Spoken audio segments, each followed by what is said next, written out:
Hi friends, welcome to Zeenath's World. இன்னைக்கு நம்ம பண்ண போற ரெசிபி மட்டன் ஈரல் கிரேவி. இந்த ரெசிபியை பண்றதுக்கு முன்னாடி இந்த சேனலை புதுசா பார்க்குறவங்க ப்ளீஸ் சப்ஸ்கிரைப் பண்ணுங்க. அப்படியே பக்கத்தில் உள்ள பெல் பட்டனை அமுக்குங்க. 1/4 கிலோ ஈரல் வாங்கி வச்சிருக்கேன். அதை சின்ன சின்னதாக கட் பண்ணி நல்லா க்ளீன் பண்ணிட்டு மஞ்சத்தூள் போட்டு நல்லா கழுவிடுங்க. அப்பதான் இந்த ஸ்மெல் வராது.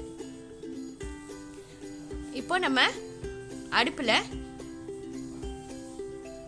கடாய் வச்சிருக்கேன். அதில் 2 டேபிள் ஸ்பூன் ஆயில் ஊற்றிக்கலாம். ஆயில் நல்லா காஞ்ச உடனே 2 பெரிய வெங்காயத்தை சின்ன சின்னதாக கட் பண்ணி போட்டுடலாம். ஆனியன் நல்லா ஃப்ரை ஆகட்டும்.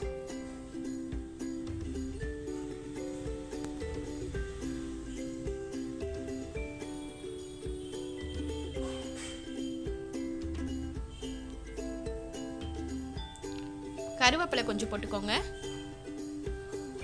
4 பச்சை மிளகாவை கீரி இதில் போட்டுடலாம். இப்போ எல்லாம் சேர்ந்து நல்லா ஃப்ரை ஆகட்டும்.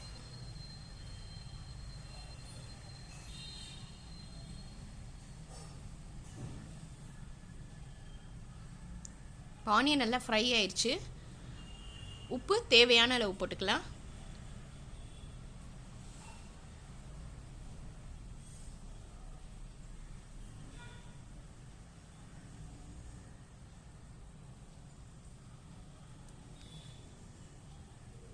இஞ்சி பூண்டு பேஸ்ட்டு 1 ஸ்பூன் போட்டுக்குவோம். பச்சை வாசனை போகிற வரைக்கும் நல்லா அதை வதக்கிடலாம்.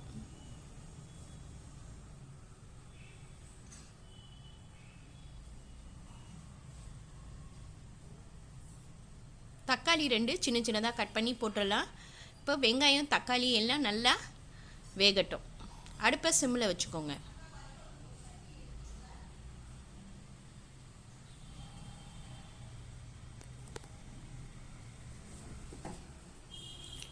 வெங்காயம் தக்காளி நல்லா வதங்கிடுச்சு. இப்போ நம்ம கழுவி வச்சுருக்கிற இந்த ஈரலை இதில் போட்டுடலாம்.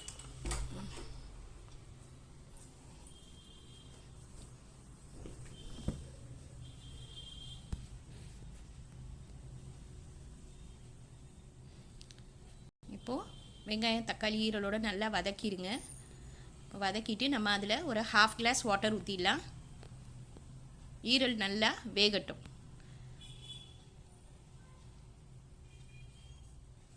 அஞ்சு நிமிஷம் மூடி போட்டு நல்லா வேக வச்சிடலாம்.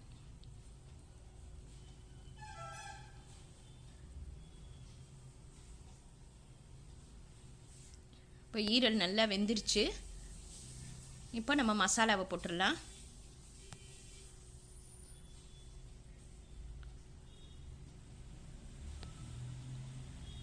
மஞ்சத்தூள் 1/2 ஸ்பூன், மிளகாய் தூள் 2 ஸ்பூன் போட்டுக்கோங்க. அவங்கவுங்க காரத்துக்கு தகுந்த மாதிரி போட்டுக்கோங்க. இப்போ நல்லா கிளறி விட்டுருங்க. அடுப்பை சிம்மில் வச்சுக்கோங்க. இப்போ நல்லா வேகட்டும். இப்போ நல்லா ஈரல் வெந்துருச்சு பாருங்கள். நல்லா எண்ணெய் படர ஆரம்பிச்சிருச்சு. இப்போ நம்ம 1 ஸ்பூன் மிளகுத்தூள் அதில் போட்டு கிளறி விட்டுடலாம். லாஸ்ட்டாக இறக்கையில் 1 ஸ்பூன் நல்லெண்ணெய் ஊற்றிடுங்க.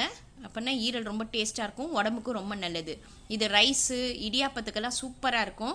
இது இன்றைக்கி ட்ரை பண்ணி பாருங்கள். லைக் பண்ணுங்கள், ஷேர் பண்ணுங்கள், ப்ளீஸ் சப்ஸ்கிரைப் பண்ணுங்கள். உங்கள் கமெண்ட் எனக்கு அனுப்புங்க. தேங்க்யூ.